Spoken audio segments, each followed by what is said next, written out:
My name's Corey. I work for Verinx RV Center here for about a year, and I've been in the RV business for almost 3. I'm here to discuss the importance of spring maintenance and winterizing and de-winterizing your unit. The de-winterizing process involves removing all of the antifreeze out of the system and making sure you flush it properly. Antifreeze, while it's not toxic, does leave a slight taste in there, usually a little sweet. There are a few products that can help take care of this. There is a water freshener that you can add to your freshwater tank when you're de-winterizing to help freshen the system. And for systems that are older or have a bad taste in them or a bad smell because water has been left in them, there is a sanitizing system that also works to help clean that out as well.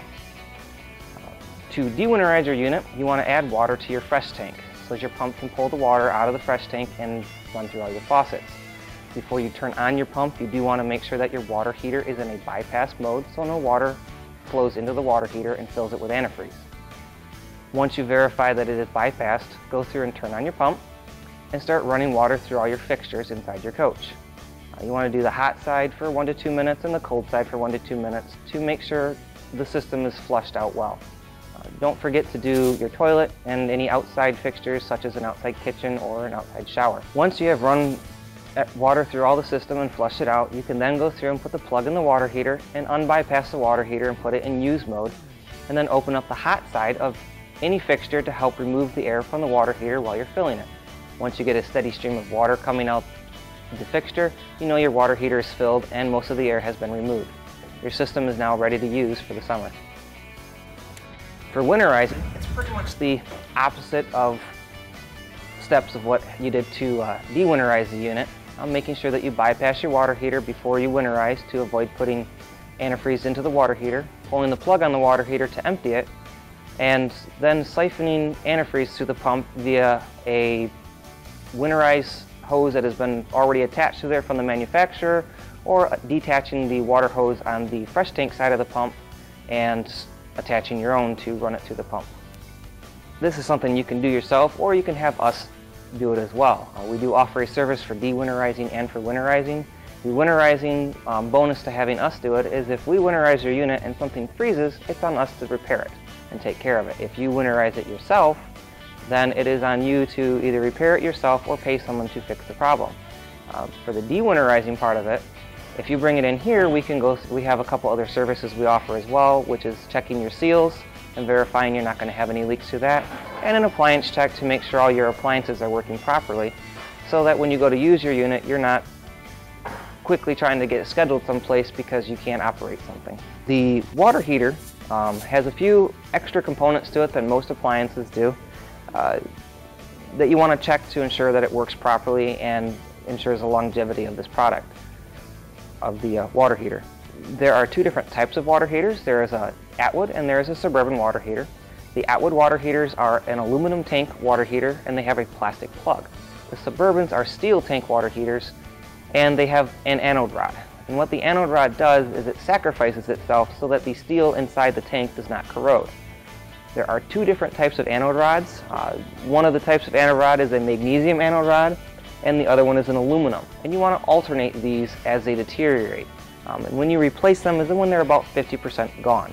And the way to tell which one you have in there is the magnesium rod has a little bump on the end of the rod and the aluminum one is completely flat.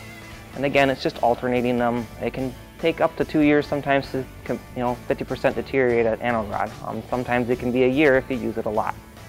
With the water heater, some of them are gas and electric water heaters and not just strictly gas. With the electric water heaters, if you have emptied your water heater, you do not want to use the electric element inside your water heater or you'll burn it up or possibly shatter it if you add cold water to a hot electric element. Draining the water heater is actually pretty simple. There is a pressure release valve on the water heater that you would pull, and then you just pull out the plug on the bottom once you've released all the pressure and you can drain it out. It is something that is recommended if you're not going to be using your water heater for a long period of time so you don't get stagnant water inside your water heater.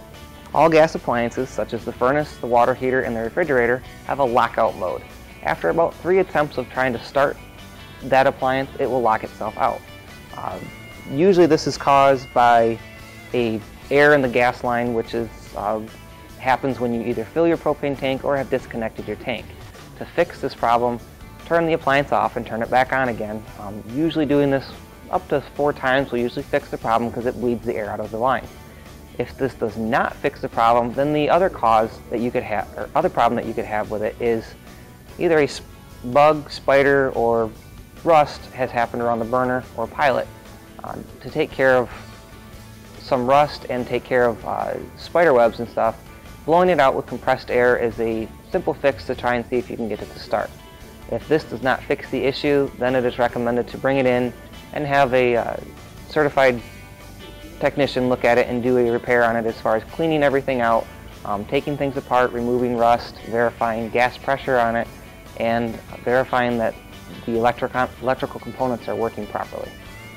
The maintenance performed on an AC unit is a little different because ACs primarily use 110 voltage to do most of their operations. It still uses 12 volt from your battery to operate and turn it on and off and adjust the temperature, but the AC itself runs off of 110. So that is just verifying that the compressors are having proper amperage going to it, that the temperature difference is the correct, temperature difference between intake and output is the manufacturer recommended, where that's at, and just making sure that the filter, a little air filter that's on the AC, is cleaned as well, which will help the ACs work better if they stay cleaned. There are other electrical components inside the unit that should be checked during the spring to make sure they're working. That's your CO, your LP, and your smoke detector. Your CO detector is recommended every 2 years to be replaced, and your smoke detector is recommended every 10. Make sure that the battery in the smoke detector is working properly as well, because if it was left in there over the winter, sometimes they deteriorate and lose the voltage. The other thing that you want to make sure is in the spring, if you're hooking up your battery on the front, is you want to make sure that your battery on the front is fully charged before you hook it up. Otherwise, you're overworking the converter, which will decrease the life of your converter and cause things inside the unit not to work properly until it is charged.